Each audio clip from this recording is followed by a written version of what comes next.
muchísimas gracias al comité organizador de este evento por la invitación.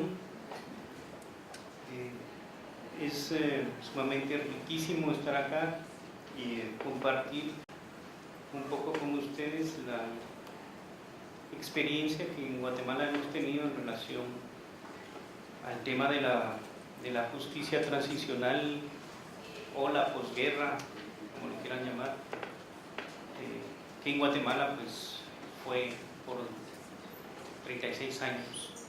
Previo a eso yo quisiera leerles muy concretamente un párrafo de un poema que escribió el poeta guatemalteco Álvaro Montenegro, un joven poeta, en relación al segundo año que se conmemora la sentencia que por genocidio se dictara el 10 de mayo del año 2013. Y este dice: la sangre de Guatemala es de color resiliente, un tono rojo, rojo y chil, encendido como la rabia claustrofóbica de los huesos carcomidos por el olvido premeditado de la justicia injusta. Esto tiene un mensaje muy fuerte porque los ichiles son un pueblo que ha resistido desde la conquista y por eso se les considera un pueblo rebelde y su ropa es de color rojo, y los ichiles tuvieron muchos muertos. Por eso, dentro del juicio, pero más adelante lo explicaré, se eliminó y se comprobó el 5% ejecutados. Murieron mucho más, pero el 5% ejecutados. Eso es un número importante para el establecimiento del genocidio, además de los otros elementos que voy a explicar posteriormente. Pero para nosotros, ¿qué ha sido la justicia transicional? Realmente pues ha llevado el querer esclarecer todas aquellas graves violaciones a derechos humanos cometidas durante el conflicto armado interno. No ha sido fácil, y esto particularmente se ha logrado algún tipo de avance gracias a la incansable y incesante lucha de las víctimas. Las víctimas, desde el mismo momento en que eran cometidas las graves violaciones a derechos humanos, empezaron su resistencia y denuncia. Claro está, no fue posible empezar a conocer la historia, la profundidad de la historia de las graves violaciones a derechos humanos, sino hasta cerca de los acuerdos de paz. En esta justicia transicional que tenemos luego de los acuerdos de paz, pues hay algunos objetivos que son más que todo formales: la difusión de la verdad, el reconocimiento y reconstrucción de la memoria histórica, el acceso a la justicia y la sanción de las graves violaciones a derechos humanos, las reparaciones o el resarcimiento integral. Por supuesto que son importantes, y por supuesto que existen en Guatemala leyes y acuerdos políticos que acordaron estas medidas, pero ¿cuánto de eso se ha cumplido como voluntad política? Yo creo que aquí los colegas van a compartir lo mismo. Lo que hace falta en nuestros países es realmente voluntad política para que esas medidas realmente se cumplan. Y así nosotros tuvimos unos acuerdos de paz, y en los acuerdos de paz, en la letra, el Estado de Guatemala se compromete dentro de uno de estos acuerdos, el Acuerdo Global sobre Derechos Humanos, en su punto 3, al compromiso de la lucha contra la impunidad y de no ser un obstáculo para la averiguación y esclarecimiento y sanción de aquellas graves o gravísimas violaciones a derechos humanos. Sin embargo, en el transcurso, yo tengo 18 años de ser abogado, y esos 18 años son los que llevamos de paz desde 1996. Pero hemos tenido 1000 obstáculos para poder accesar a la justicia. O sea, en la letra está, pero en realidad no se cumple. Y ha sido la persistencia, y nosotros le llamamos la terquedad de las víctimas y de los familiares de las víctimas, que ha logrado lo que hemos tenido hasta hoy. Y solo quisiera tener como una muestra muy rápida, no da tiempo explicar todo, pero tuvimos amnistías, o tenemos una amnistía, pero sí, estas amnistías no son generales, son para aquellos casos o hechos de carácter político y los comunes conexos con estos políticos. Pero como bien lo decía el doctor Riedo en la mañana, es de interpretación, y entonces tenemos 1000 resoluciones de interpretación sobre las amnistías. Sin embargo, en última instancia, ante la Corte de Constitucionalidad, se ha dicho ya más de una vez que no aplican las amnistías. Aparte que tenemos las sentencias de la Corte Interamericana que también le ordenan al Estado de Guatemala no aplicar amnistías. Y en ese recorrido tenemos varios casos emblemáticos que representan los patrones sistemáticos y generalizados del terrorismo de Estado que se aplicó durante el conflicto armado interno. Tenemos la masacre de Río Negro, que son 5 masacres, y la foto que ustedes ven ahí es de un río, y ese río forma una represa que da la generación de energía eléctrica y se llama Hidroeléctrica Chixol. Por esa represa murieron solo en Río Negro 444 personas en 5 grandes masacres. La foto que ustedes ven a la par de Se Busca es del coronel José Antonio Solares González, a quien hasta el día de hoy no lo hemos podido localizar. Y en algún momento estuvimos a punto de capturarlo, pero las autoridades lo encubrieron y permitieron que se fugara. En este caso en particular hemos logrado algunas sentencias, y en 1998 logramos una sentencia por 3 asesinatos en una de las masacres, donde se estima murieron por lo menos 107 niños y 70 mujeres.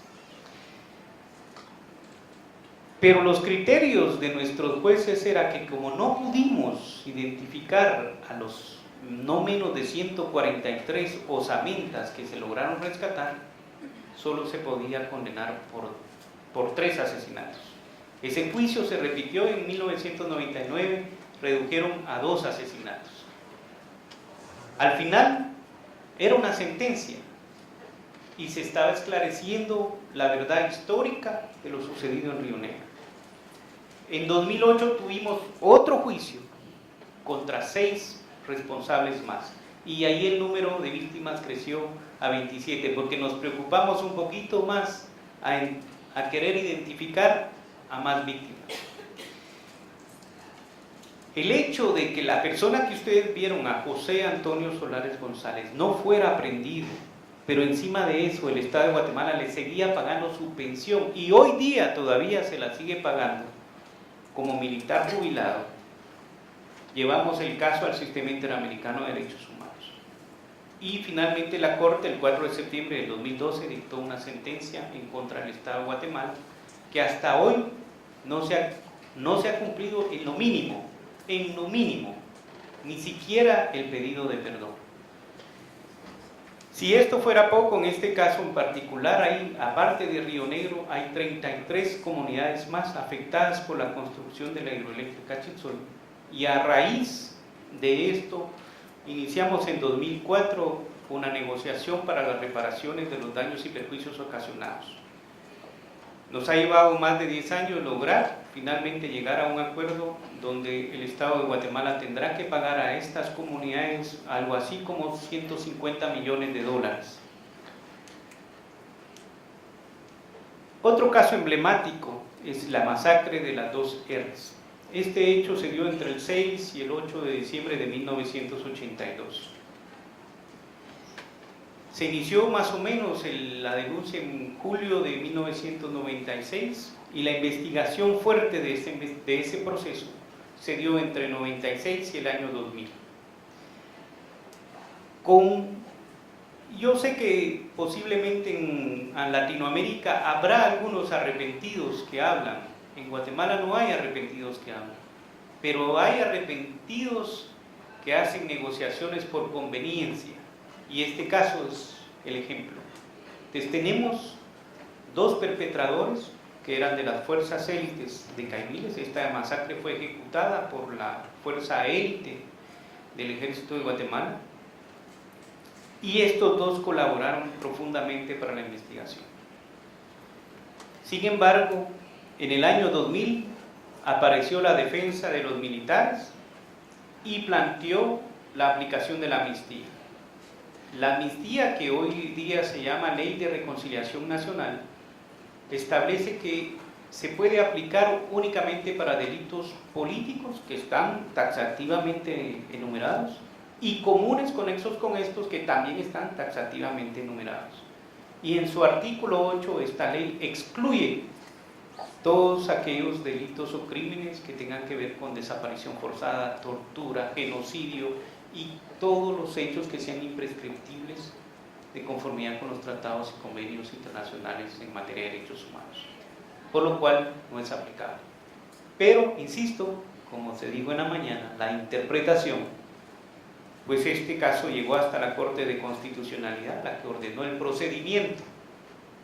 Entonces dijo, previo a continuar con el proceso penal, que se dirima si le es aplicable o no la extinción de responsabilidad penal por aplicación de la Ley de Reconciliación Nacional.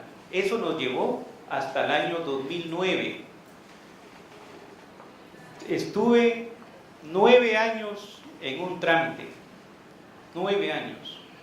Y en Guatemala hay una acción cautelar, 3 minutos, entonces me acuerdo. Pues llevamos este caso a la Corte Interamericana, logramos establecer en la Corte que no es aplicable la amnistía, que se hace uso abusivo de las acciones legales para retardar y entorpecer el proceso, y con eso logramos 2 sentencias.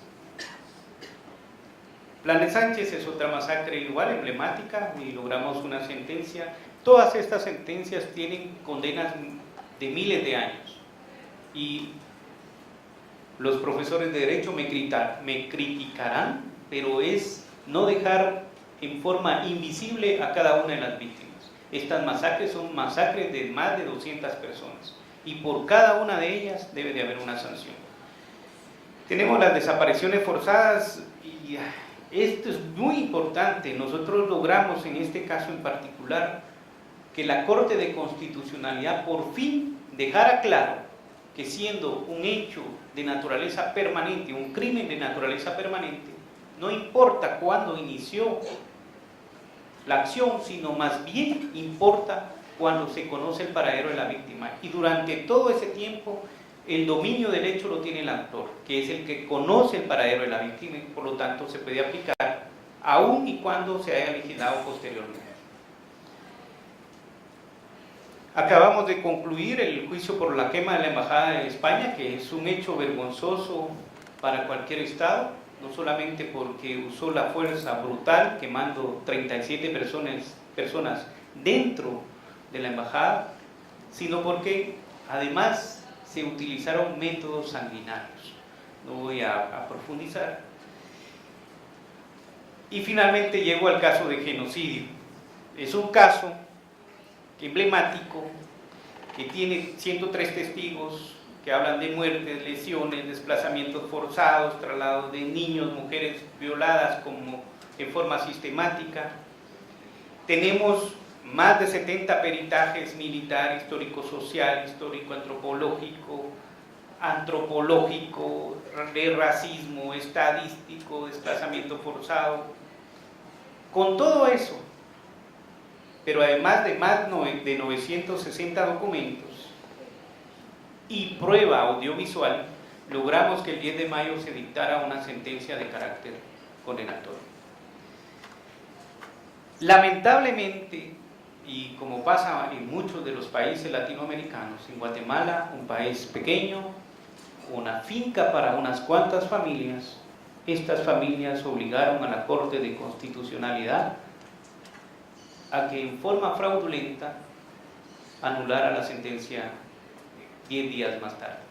Ahora no puedo explicar la fraudulencia por el tiempo, pero es importante decir que es fraudulenta, y tenemos en este momento pues